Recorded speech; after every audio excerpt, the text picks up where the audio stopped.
So you guys, the thing I really hate about people, what they get wrong about financial freedom, is the speed and what they see around. When you watch these videos about financial freedom, you see people who claim to be already financially free. You focus on the result too much, rather than the whole process. Unless you're somebody who finds something that nobody is doing and can monetize it immediately at a super large scale, your only way to financial freedom is a marathon, not a sprint. Most of you guys are not capable of entrepreneurship. Most of you guys should not do entrepreneurship. I really underestimated the stress that comes with it, and although I'm so happy about the choice I made of having my own business, I started to appreciate a salaried job much more. If you're already crumbling with your current situation, with your job and everything, the responsibility that comes with being independent will crush you completely. Because having a boss over you that tells you what to do is a luxury in many cases. But you still want freedom. How do you reach it? People like Dave Ramsey would say, save and invest in your 401k. I believe there's ways that are quicker towards financial freedom. Investing in things that people need.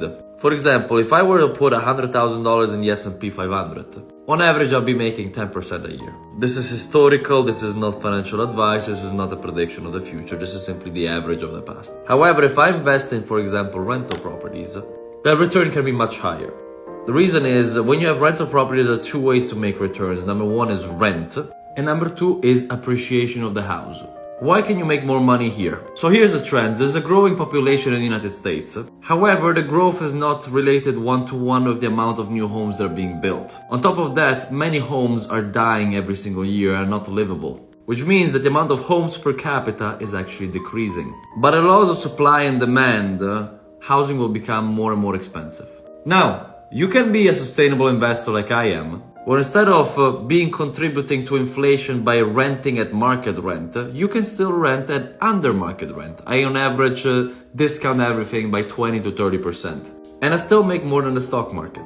I do not invest in the bigger cities, I invest in smaller localities.